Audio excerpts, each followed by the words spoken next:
Queridos irmãos e irmãs, na segunda-feira, dia 9, celebramos a festa do batismo do Senhor e gostaria de refletir um pouquinho sobre esse momento importante do nosso tempo litúrgico do Natal.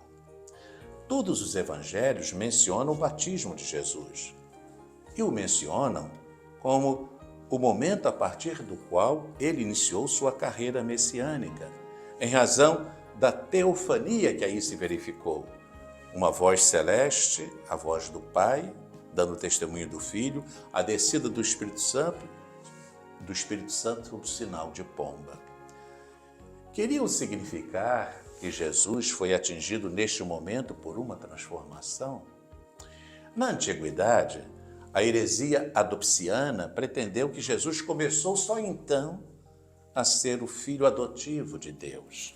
Alguns modernos, no campo acatólico, pretenderam que aí começou a consciência messiânica de Jesus. Estas duas teorias vão, porém, contra o dogma da encarnação e o grande contexto dos evangelhos. O que se pode admitir é que houve uma manifestação da messianidade de Jesus após os longos anos de sua vida oculta em Nazaré. Houve, talvez, certo impulso interior sobrenatural no próprio Jesus, indicado pela descida do Espírito, e que não seria um aumento de graça santificante, mas uma como que maior consciência experimental de sua carreira de Messias servidor a ser imediatamente iniciada.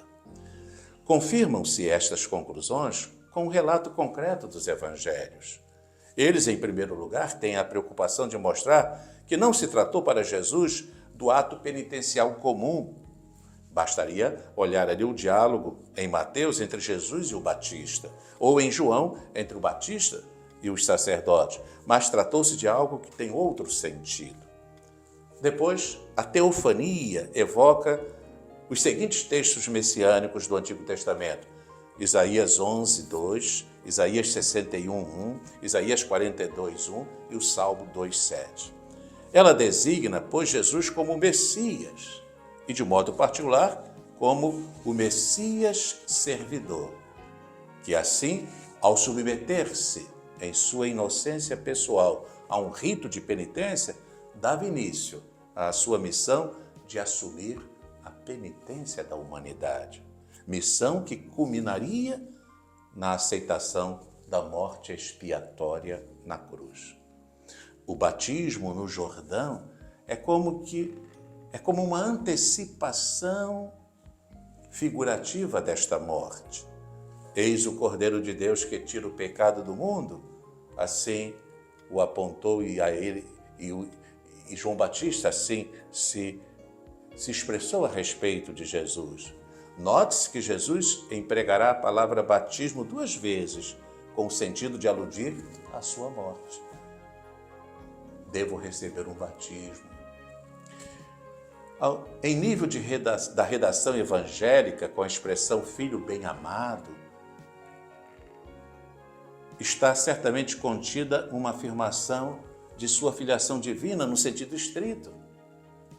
Tomada isoladamente, a expressão não pareceria, para nós, indicar tanto, mas se consideramos o contexto subsequente dos evangelhos e a fé dos evangelistas, devemos dizer que importa esse sentido, aparecendo então o batismo de Jesus dentro de uma perspectiva de revelação trinitária. De qualquer modo, tal intenção está num segundo plano, estando em primeiro plano o significado da manifestação messiânica.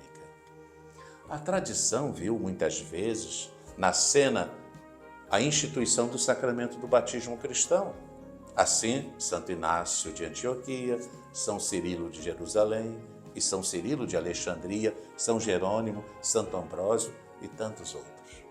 Mas, ao vivermos, como vivemos na segunda-feira, dia 9, a festa do batismo do Senhor, não só tivemos a ocasião de acolher aquela teofania em que a voz do Pai, o Pai, dá testemunho do Filho e o Espírito Santo desce sobre o Filho em forma de pomba, E cada um de nós, filhos no Filho, tivemos a possibilidade de nos sentir naquela palavra do Pai testemunhando o Filho. Este é o meu Filho amado.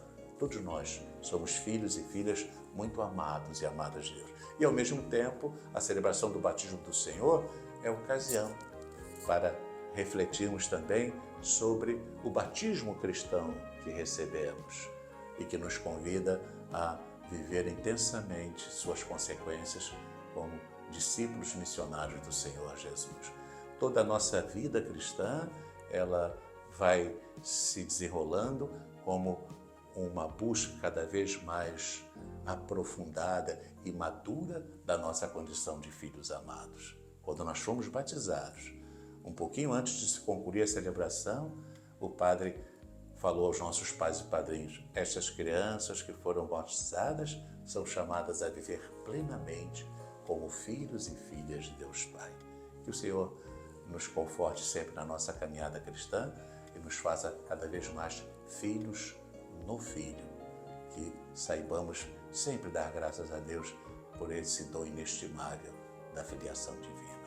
Deus a todos abençoe.